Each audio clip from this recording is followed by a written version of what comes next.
కట్టె మిగిల్చిన కన్నీటి గాథ అను సంచలనాత్మక మహాసభలకు విచ్చేసిన మీ అందరికీ క్రీస్తు పేరట వందనములు.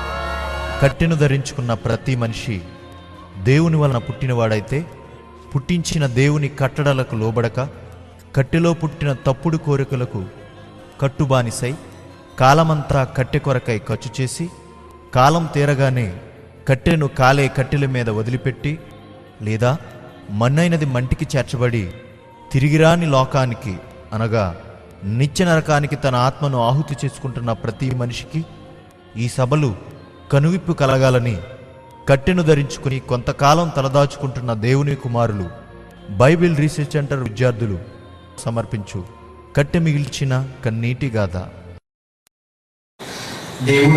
దేవుడు దయ్యం వచ్చి ఆ గలతీయులకు రాసిన పత్రికలో చదువుకున్నటువంటి రోగాలన్నీ కూడా ఎందుకు వచ్చాయి? దానికి తగిన ప్రతిఫలమే ఈ మహాశక్తివంతమైన ఆత్మ వెళ్ళిపోతుందండి, నొక్కానికి సరిపోతుంది. ఇంకో మాట చదువుకుందామండి. రోమీయులకు రాసిన పత్రిక 8వ అధ్యాయం 7వ వచనం. ఎలయనగా శరీరానుసారమైన మనస్సు దేవునికి విరోధమైనది, అది దేవుని ధర్మశాస్త్రములకు లోబడదు, ఎంత మాత్రము. ఇది పాతాళంలో ఆత్మ కాలిపోవడానికి కారణం ఎందుకు అవుతుందో తెలుసండి? శరీరం అట దేవుని ధర్మశాస్త్రానికి ఏమవుదట? లోబడదు. అంటే దేవుని మాటలను మనసులో ఉంచుకోనివ్వదు. ఏదది? అది చెప్పడా లేదా? అది దేవుని ధర్మశాస్త్రమునకు లోబడదు అని అంటే బాగానే ఉండండి. ఎంత మాత్రము. అవునండి. మనుషులు ఎలాంటి వాళ్ళు తెలుసండి? దేవుని మాటలు గుర్తుంచుకోరండి. సమాజంలో ఎవరో కూడా ఏం గుర్తుంచుకుంటారో తెలుసండి? ఏమండి మీరంటే ఫస్ట్ టైం అంటే నా మీద పప్పట్టారు చూసారండి, అప్పుడు చచ్చిపోవాలనిపించింది చేశాను నాకు అంటే ఏం గుర్తుంచుకుంది ఈవిడే? ఫస్ట్ టైం అంట వాళ్ళ ఆయన గారు ఈవిడ మీద పప్పట్టారట. అప్పుడు ఏమనుకుందట?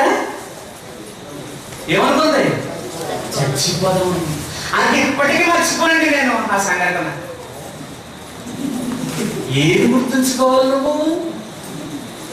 నీ మనసులో ఉంచుకోవలసింది, భద్రపరచుకోవలసింది ఏంటది? అమ్మాయి నువ్వు నన్ను మొట్టమొదటిసారి ఎప్పుడు చూసావు అని అడుగు. అడిగినప్పుడు ఎందుకులండి మళ్ళీ సిగ్గుపడతారండి. వాక్యం అడగండి. గత వారం మీద వాక్యాన్ని ఏం చెప్పానమ్మా అన్నారు అనుకోండి, వెంటనే పుస్తకాలు జరిగేసేస్తారు.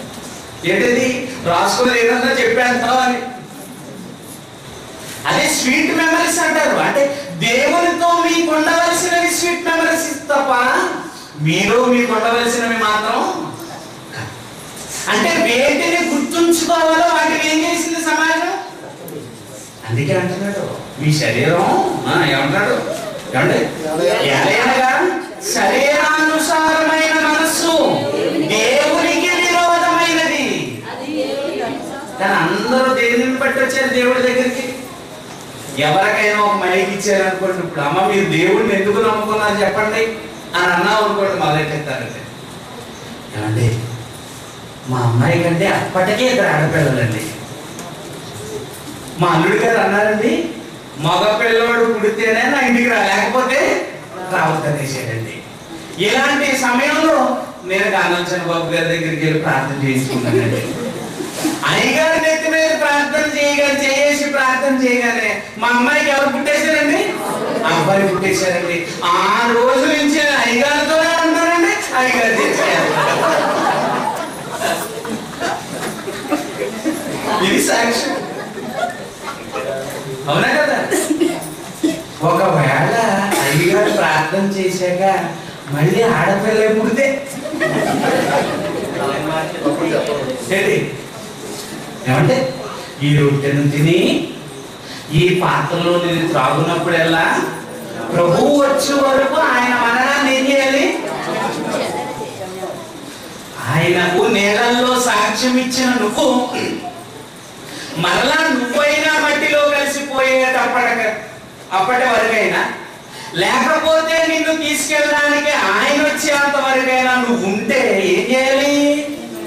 ఆయన గురించి చెబుతూనే ఉండాలి. కానీ నువ్వేం చేస్తున్నావు, నేనేం చేస్తున్నా, అందరూ ఇదేనండి. ఏ ఛానల్ ఓపెన్ చేయండి ఇదే చెప్తారు. సజీవ సాక్ష్యాలు అంటాడు. మళ్ళీ ఏంటది? ఆయనేమో బ్రతుకున్నప్పుడు 10 మంది కుష్ఠరోగులను బాగు చేసాడండి. ఏమన్నాడండి?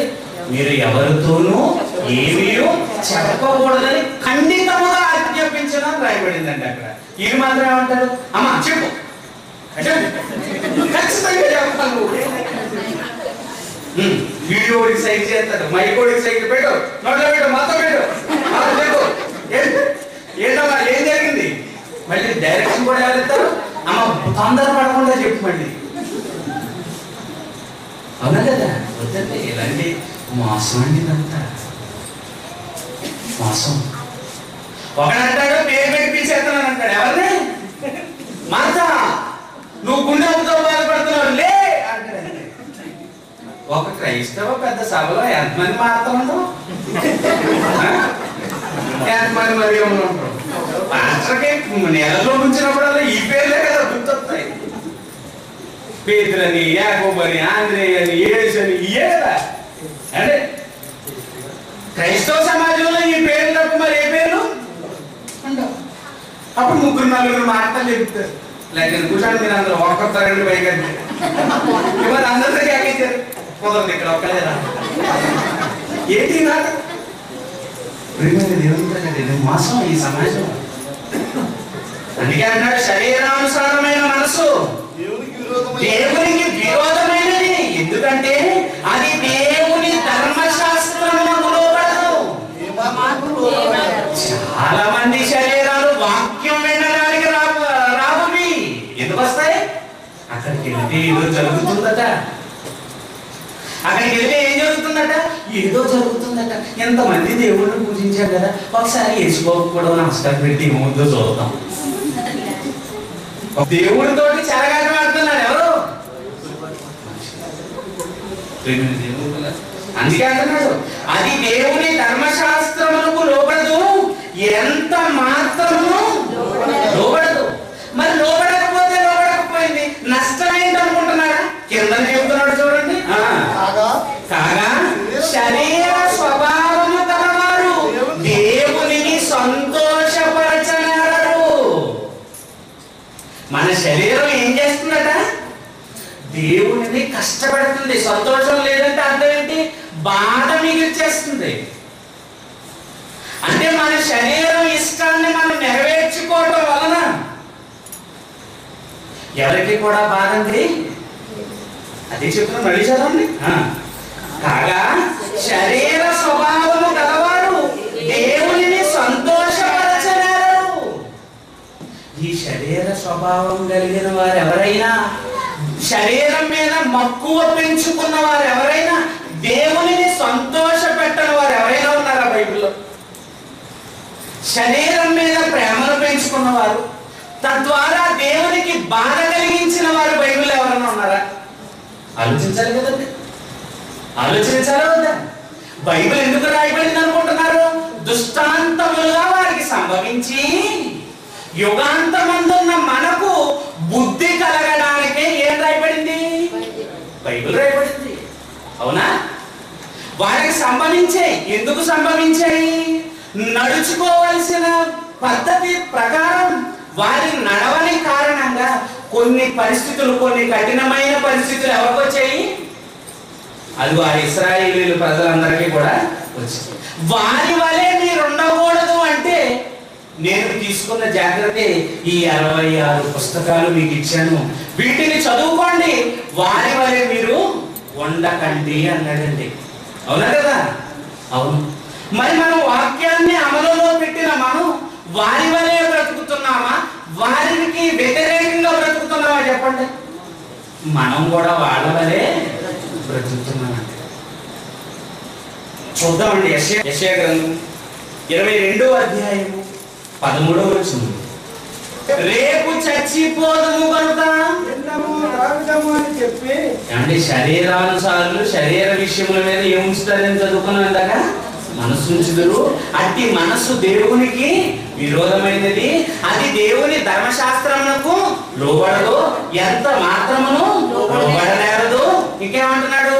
శరీర స్వభావము గలవారు దేవునిని సంతోషపరచ నేరరు. ఇంతకీ శరీరములో ఉన్న స్వభావం ఏంటి? శరీరానికి ఉన్న అతి భయంకరమైన రోగంలో మొదటి రోగం ఏంటో తెలుసండి?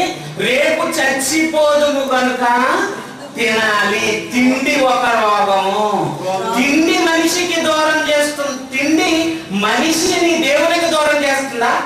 బాగా ఆలోచించాడు. సామెతల గ్రంథంలో ఒక మాట రాశాడు, నీవు తిండిపోతూ అయిన ఎడల నీ నోటికి ఏం పెట్టుకో, నీ గొంతుకు కత్తి పెట్టుకో అన్నాడండి. అన్నాడా లేదా? అన్నాడు. అంటే తిండి గురించి మాట్లాడుతున్నాడు. ఇక్కడ కూడా అంటున్నాడు, రేపు చచ్చిపోదుము కనుక తిందుము త్రాగుతుము అని చెప్పి ఎడ్లను వధించుచు గొర్రెలను కోయచ్చు మాంసము తినుచు. అంటే తిండి కూడా ఒక దుర్వ్యసనం అన్నమాట. తిండి కూడా నీ ఆత్మ పాతాళానికి వెళ్ళిపోవడంలో ఒక ప్రధానమైన పాత్ర. మరి నువ్వేమనుకుంటున్నావు? అదే తిండే కదండి, ఏం పర్వాలేదు అనుకుంటున్నావు నువ్వు. తిండే పంప ముంచేసింది. ఆదిలో ఏది ముంచింది? తిండే పంప ముంచింది. ఏంటా తిండి? తోటలో ఉన్న పళ్ళన్నీ తినండి, తోట మధ్యలో ఉన్న పళ్ళు మాత్రం తినకండి. అన్నీ ఎందుకు తినాలి? అదే ఎందుకు తినకూడదు? అంతే కదా? అన్నీ తింటున్న మనం అదే ఎందుకు తినకూడదు? అంటే ఇప్పుడు దృష్టి ఎక్కమైంది, దానిని ఏమైనా తినాలి. తినకూడదన్న దాన్ని ఏమైనా తినాలి. అవునా కదా? అమ్మ అసలు వండింది, సున్నుండలు చేసింది, జంతికలు కూడా వండింది. అవునా? వండింది. వండిన తర్వాత ఏం చేద్ది? తినేదాన్ని పెట్టేద్దా డబ్బా? ముందు అవన్నీ పట్టుకెళ్ళి 3 డబ్బాలను ఆ బీరువలో పయ్యారులో పెడుతుంది. నాకు అందదు. అవునా? తినాలి. తిండి పెట్టింది. ఏం పెట్టింది అనుకుంటున్నారు? ఆ సున్ను ఉండలు చేయగా మిగిలిపోయిన పొడవు ఒకటి, జంతికలు లోపల పెట్టగా మిగిలిపోయిన ముక్కలు ఉన్నాయి, అరిసెలు వండగా అప్పుడప్పుడు నూనెలో విరిగిపోయిన ముక్కలన్నీ కూడా ఇవి తినమంటుంది, అవి తినవుతాను. నాకేమో అవే తినాలి. ఇవెందుకు మొక్కలు? అరిసి తింటే బాగుంది కదా. ఇదెందుకు పొడం? ఆ వండ తింటే బాగుంది కదా. అదే కావాలి, ఇది వద్దు. అమ్మ అంటది ఇది తిన్ను, అది వద్దు అంట. అవునా కదా? అంటే నా దృష్టి ఎక్కడుంది ఇప్పుడు? ఆ డబ్బాల మీద ఉంది. ఇప్పుడు తోటలో అన్ని పళ్ళు ఇచ్చినా దృష్టి దేని మీద ఉంది? అబ్బా నేచర్ ఇది ఎందుకు తినొద్దు అన్నాడు. ఏమైనా సరే ఒక్కసారి తినాలి. తినాలనుకుంటున్నారు కానీ కళ్ళల్లో మాత్రం భయం కనపడిపోతుంది వాళ్ళకి. ఏమని? ఓ బాంబు పేర్చాడు. ఏమని? నువ్వు తినుదినమున నిశ్చయముగా తింటే చచ్చిపోతామా, కానీ తినాలనుకుంటాం. ఏమంటే తింటే బాగుంటుంది అనుకుంటుంది. అబ్బొచ్చాడు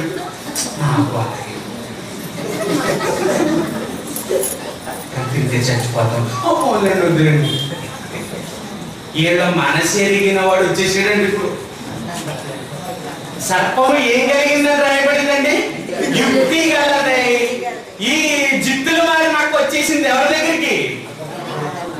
వచ్చి ఈ తోట చెట్ల ఫలములలో దేనినైనా మిమ్మల్ని తినకూడదని చెప్పేనా? దీనికి ఎలా తెలుసు అంటే అప్పటికే వీళ్ళిద్దరూ గుంపు సింపులు పడిపోతున్నారు అన్నమాట. దేని గురించి? ఏమైనా తినాలి. ఆదాము గారు ఏమైనా తినాలి. నేను తేకూడదా? నేను తేకూడదు, నువ్వే. ఇలాగే వీళ్ళిద్దరూ నలుగుతుంటే వీళ్ళిద్దరిని గమనించిన దెయ్యం ఎంటర్ అయిందండి. ఒకరోజు ఎంటర్ అయ్యే మీరు చావనే అన్ని నాన్న అలాగే చెప్తాడు. అన్ని మీరు చావనే చచ్చిపోవా? నిజం చచ్చిపోవాలంటే నా మాట నమ్మండి అంటే పరిగెత్తుకెళ్ళి అయిపోయిందండి. ఎక్కడికి అంటే అంత పరుగెందుకు? చెప్పగానే తినేయాల్సినంత పరిస్థితి ఎందుకు వచ్చిందంటే ఎప్పటి నుంచో ఈ కళ్ళన్నీ దేని మీద ఉన్నాయి? ఏమైనా అదే తినాలి, చచ్చిపోయినా పర్వాలేదు ఏం తినాలి అని ఇప్పుడు అనుకుంటున్నా కానీ వెనకలాగుతున్నాడు. ఈయన అనుకుంటున్నాడు కానీ ఆవిడ వెనకలాగుతుంది. మొత్తానికి 3వ గంటకి మొత్తం పాడు చేసేసాడంటే తినేదంటే ఏమవుతుందో తర్వాత చూసుకుంటారు. పరిగెత్తుకెళ్ళి కొన్ని తినేసిందాడు అక్కడ తినేసి మళ్ళీ వచ్చి ఎవరికి ఇచ్చింది? ఎప్పుడు ఇచ్చాం అనుకుంటున్నా కదా తినగా అనగానే అమ్మాయి తినకూడదు కదా అట్లే అంటే దాని అర్థం ఏంటి? ఈయన కూడా ఎక్కడో లాగెత్తుంది మనసు. అంతే ఇవ్వగానే ఈనోటితోటి మొత్తం తినేసారండి. తోటలోంచి బయటకు వచ్చేసారా ఇదా? అంత అందమైన జీవితాన్ని ప్రారంభంలో వాళ్ళు కోల్పోవడానికి కారణం ఏంటో తెలుసా? కేవలం వారు ధరించుకున్న ఈ శరీరం. అలానే ఈ శరీరానికి ఏమీ తక్కువ చేయలేదు అక్కడ. వాటికంటే ఎన్నో రకాల పళ్ళు అక్కడ పెట్టాడు. కానీ ఆ ఒక్కదాన్నే తినొద్దన్నాడు. ఆ ఒక్కటే ఎందుకు తినకూడదు అంటుందంటే ఈ శరీరం. అలా అని ఆ తినవద్దన్న పండు తినిపించి వాళ్ళని ఆ రోజు ఎక్కడి నుంచి బయటికి ఎంటేసిందో తెలుసా? అంటే ఆదాము అవ్వలు తోట నుండి బయటకు వచ్చేయడానికి కారణం ఎవరో తెలుసా? వారు ధరించుకున్న ఈ శరీరం. అంటే ఎందుకు ఈ శరీరం అంత పనిచేసిందంటే ఈ శరీరానికి దేని మీద ప్రేమ? తిండి మీద ప్రేమ. తిండి. అందుకే అందరూ ఏమనుకుంటున్నారు తెలుసా? కాకయ్య కలకాలం బ్రతికే కంటానట అన్ని అనుభవించి అంశాలు 6 నెలలు తెచ్చిపోతే పెట్ట. ఏమంటే అన్ని అనుభవించి ఏం చేయాలట? 6 నెలలు హంసలాగైనా చచ్చిపోతాడు కానీ ఏమి అనుభవించకుండా కాకిలాగా మాత్రం ఏం చేయదట? బ్రతకడం. అంటే అన్నిటినీ కోరుకుంటుంది. ఏంటది? శరీరం. అంటే ఈ శరీరం చాలా ప్రమాదకరమైనది. అందుకే సర్వ సమాజాన్ని కూడా దేని వైపు నెట్టేసిందో తెలుసా? తిండి తిండి తిండి తినండి. ఏమీ ఖాళీ లేవంతే. ఏమైనా ఖాళీ ఉన్నాయా? ఏమీ ఖాళీ లేదు. ఇంటికాడ ఒక ఆడవాడి బజ్జీలు ఊపిరి పెట్టిందనుకో అది ఖాళీ ఉంటాం. ఊరవతల పొలంలో ఒక హోటల్ కట్టాడు అనుకోండి అది ఖాళీ ఉండదు. తిండి. ఎన్ని రెస్టారెంట్లు అండి, ఫాస్ట్ ఫుడ్ సెంటర్స్ అంతే. ఏమొచ్చేసాయండి? Fast food centres. ఎన్ని టిఫిన్ సెంటర్స్ ఉన్నాయండి, ఎన్ని ఐటమ్స్ వచ్చేసాయండి. ఇండియన్ వంటలు సరిపోగా ఏమొచ్చినాయి? చైనీస్ కూడా వచ్చినాయి. అవే న్యూడిల్స్. అవునా కదా? పోనండి ఇది ప్రపంచంలో ఉన్న ఇవైతే మళ్ళీ టీవీ పెట్టామనుకోండి 12 అయితే చాలండి మా ఊరి వంట అంటాడండి. ఏ ఊరండి? మా ఊరి వంట. ఏ ఊరు మీది? ఏ ఊరు? బొంబుడాయిల పులుసు అంటాడు. బొంబుడాయిల పులుసు. ఏ కాలంలో ఏ చేప దొరుకుతుంది? పులస ఎలస ఏంటది? పులస. మా ఊరి వంట, మీ ఊరి వంట, మీ ఇంటి వంట, మా ఇంటి వంట. ఏం టేస్ట్ గురు! అసలు టేస్ట్ దేంట్లో ఉండాలి? నీ వాక్యము నా జిహ్వకు ఎంతో మధురమైనది అన్నాడండి దావీదు గారు. మనకేది మధురం? మనకేది మధురం? మనకేది మధురం? మీటింగ్ అయిన తర్వాత బాబు గారు ఏ వేసి పెడతారో చూద్ది కంటే అంతేనా కదా? ఎంత వాక్యం చెప్పండి.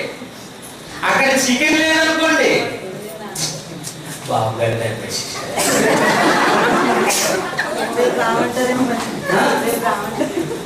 నేను చాలా ఎక్స్పెక్టేషన్స్ తో వెళ్ళేది కానీ అక్కడ అంతా నీకు కావాల్సింది వాక్యమా భోజనమా? వాక్యం ఎందుకంటే ఎవరు చెప్పరు? వాక్యం భోజనమే కావాలి. యేసును కూడా వెంబడించిన వారిలో ఎవరున్నారట?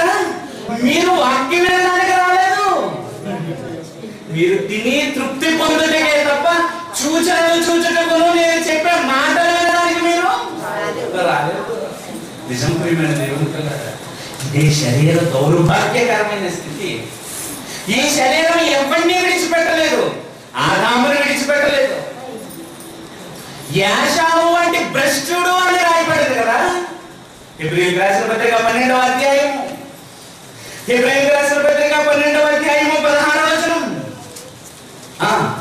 ఒక పూట కూటి కొరకు తన జ్యేష్ఠత్వపు హక్కును అమ్మి వేసుకున్న యాషావు వంటి భ్రష్టుడైనను వ్యభిచారి అయినను.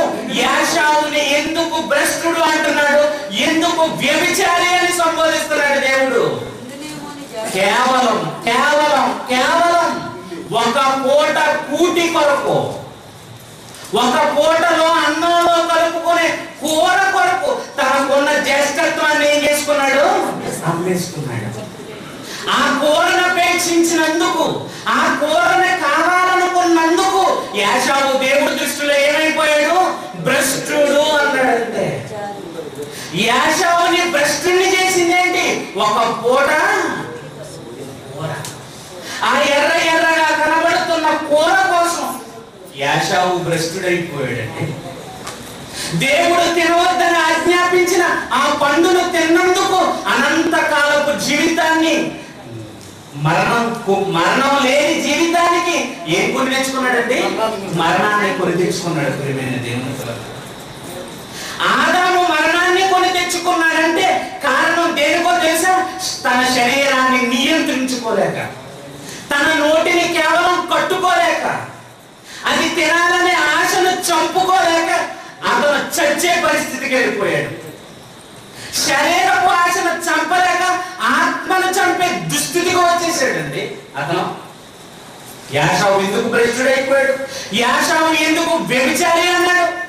కేవలం ఆ ఎర్ర ఎర్రగా కనబడుతున్న కూటి కొరకు దేన్ని నమ్మేసుకున్నాడండి? అంటే ఎంత ఘోరమైనదో ఆలోచించండి. లేదండి నేను యాషావు లాంటి వాడిని కాదండి, నేను ఆదాము లాంటి వాడిని కాదండి అంటున్నారా? అలా అనడానికి ఇక్కడ కూర్చున్న నాతో సహా ఎవరు సరిపోరు. మనది కూడా అలాంటి శరీరమే. ఒకవైపు దేవుడు కావాలంటది, ఒకవైపు ఈ లోకంలో ఉన్న అందాలు కావాలంటది కదా. ఏది తక్కువైనా ఊరుకోదు. ఇది ఏది తక్కువైనా ఊరుకోదు. ఊరుకుంటుందా? వాడు చూడు ఎంత బాగున్నారు, నేను చూడు ఎలా ఉన్నాను అంటారు. వారిలా నువ్వు ఉండాలని ఎందుకు అనుకుంటున్నావు చెప్పు? యేసులో ఉండాలని యేసును చూడొచ్చు కదా, ఒక పౌలుని చూడొచ్చు కదా, ఒక స్టెఫనుని చూడొచ్చు కదా, ఒక పేతురుని చూడొచ్చు కదా. వీళ్ళని ఎవరో చూడట్లేదు. ఏమండి వాళ్ళు ఎంత బాగున్నారో చూడండి. మీరు దేవుడు దేవుడు అని ఏమీ లేకుండా చేస్తున్నారండి నాకు. అవునా కదా? దేవుడు దేవుడు అని అన్ని దూరం చేస్తున్నారండి. బంధువుల్ని దూరం చేస్తున్నారు, బంగారాన్ని దూరం చేస్తున్నారు, డబ్బుని దూరం చేస్తున్నారు, అందాన్ని కూడా నాకేం చేస్తున్నారు? మీరు దూరం చేస్తున్నారండి. ఏంటండి ఇది? ఏమంటే ఎవరో పరుల్ని చూసే కంటే నిజ జీవితంలో నీకంటే ముందు పరలోకానికి వారసులుగా ఎంచబడిన ఒక భక్తుడి జీవితాన్ని చూడకూడదా ఇప్పుడు? ఒక పేతుడి జీవితాన్ని చూడకూడదా ఇప్పుడు? ఒక ఆంజనేయ జీవితాన్ని చూడకూడదా ఇప్పుడు? ఏమంటే చూడకూడదంట? చూడాలండి. ఎందుకంటే వాళ్ళు బ్రతికిన దినాలలో ఏనాడు వారి యొక్క శరీర ఇష్టాన్ని నెరవేర్చిన వారు కాదండి. మరి మనం ఎందుకండి యేసుని నమ్మిన మనం యేసు ద్వారా ఈ శరీర కోరికలను తీర్చుకోవాలని ఆయన దగ్గరకు వచ్చాం. చెప్పండి ప్రియమైన దేవుని పిల్లలారా, శరీరం గొప్పదా? దీని మీద దేవుణ్ణి ఏలుబడి చేయమని అడగడానికి ఆత్మ గొప్పదా? నాయనా నా ఆత్మ కావాలి, నా ఆత్మ అనంత కాలపు శిక్ష నుంచి కాపాడబడాలి తండ్రి. నీవున్న లోకంలో నా ఆత్మ నీతో పాటు ఉండాలనే కోరిక ఈ సమాజానికి లేకుండా పోయింది. ప్రియమైన దేవుని పిల్లలారా, ఎవరిని చూడండి, నన్ను కాపాడు, నా పిల్లల్ని కాపాడు, నా ఆస్తులు కాపాడు, నా దూడలు కాపాడు, నా పొలాన్ని కాపాడు అంటున్నాడే తప్ప నాయన నేను ధరించుకున్న శరీరం మంచిది కాదు తండ్రి. నిజమే, నా శరీరంలో మంచిది ఏది కూడా లేదు. రకరకాల కల్మషాలు, రకరకాల రోగాలు నీ రాజ్యానికి రావడానికి దీనికి ఎన్నో అడ్డులు, ఆటంకాలు. వీటన్నిటి నుంచి తప్పింపబడి మీరున్న లోకం రావడానికి నేను ఎంత కష్టమైనా పడతాను, మీ సహాయాన్ని నాకు ఇవ్వండి అని ప్రార్థన ఈ సమాజంలో చేసిన క్రైస్తవుడు ఒక్కరు కూడా లేరు. ప్రియమైన దేవుని పిల్లలు, ఎలా అండి మరి? ఎలాంటి ఈ శరీరాన్ని కాపాడుకోవడం ఆలే కదండి. ఒక గెహజీని కనుక మీరు చూడగలిగితే ఎవరి దగ్గర ఉన్నాడు తెలుసా ఆయన? ఏమంటే ఈ శరీరం చాలా ప్రమాదకరమైనది. ఈ శరీరం చాలా ప్రమాదకరమైనది. ఒక అననీయ సఫీరాలు మనకు తెలుసు కదా, ఒక ఇస్కరియోతు యోధా మనకు తెలుసు కదా. తెలియదు అంటారు వీళ్ళంతా? ఏమంటే వీళ్ళంతా చిన్ని వాళ్ళు అనుకుంటే మీరు పొరపట్టండి. మీకు బైబిల్లో నేను ఎవరిని చూపించినా వీళ్ళంతా చాలా పెద్ద హోదాకి చెందినవారండి. ఒక యోధా గురించి మన యోధా ఎలాంటి వాడో తెలుసా? యేసు దగ్గర వాక్యాన్ని నేర్చుకున్నవాడండి. కానీ ఆయన కూడా తన శరీరాన్ని ఏం చేయలేకపోయాడు, జయించలేక 30 వెండి నాణాలను ఆర్జించి ఆ 30 వెండి నాణాలకు తను నమ్మిన యేసుని ఏం చేసుకున్నాడు? అమ్మేసుకున్నాడండి. ఎంతో గొప్ప నమ్మకంతో, ఎంతో గొప్ప దాతృత్వంతో బలవంత అన్ని అపోస్తుల పాదాల దగ్గర పెట్టాలనుకున్నారండి. వాళ్ళని ఎవరో బలోపేతం చేయలేదండి, వాళ్ళని ఎవరో కూడా ప్రేరేపించలేదండి. అందరూ ఇస్తున్నారు కదా మీరు కూడా ఇవ్వండి అనలేదండి. వాళ్ళంతటా వాళ్ళే మేము కూడా దేవుడికి ఇస్తే బాగుండు, పరలోకంలో స్థానం దొరుకుతుంది అని ప్రారంభించారండి. కానీ ఆస్తి అమ్మిన వెంటనే ఏమొచ్చిందో తెలుసండి? దురాత్మ వచ్చిందండి.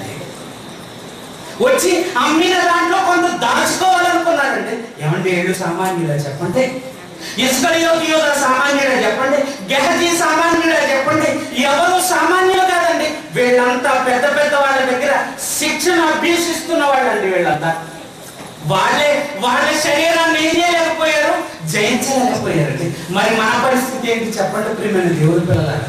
అంటే ఈ శరీరం ఎంతటి వాడినైనా మోసం చేయగలరా?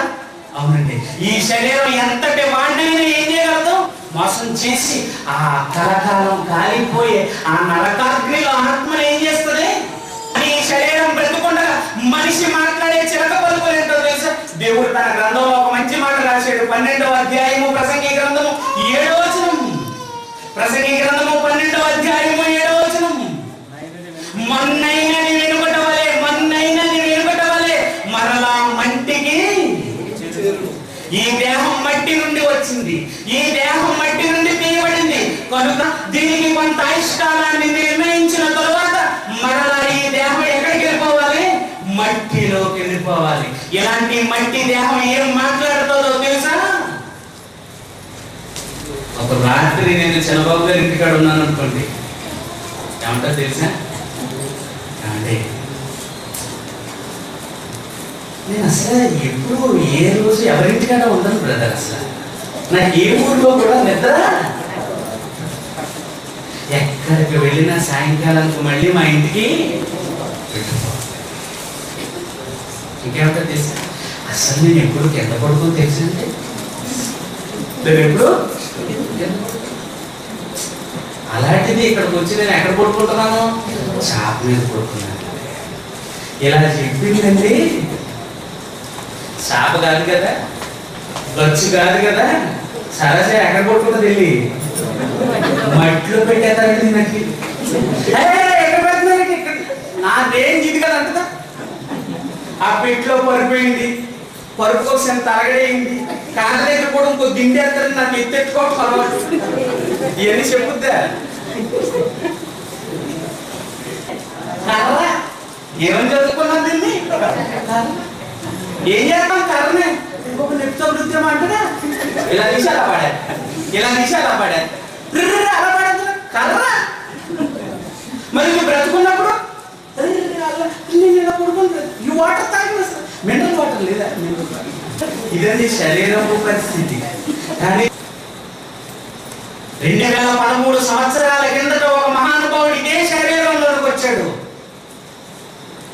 వచ్చిన ఆయన ఏం చెప్పాడు, ఏం చేశాడు? ఆయన సూక్తులు వింటే తప్పకుండా చావునకు లోనైన మీ శరీరము కూడా తన ఆత్మ ద్వారా ఏం చేయబడుతుంది? జీవింపచేయును అన్నాడండి ఆయన మహానుభావుడు.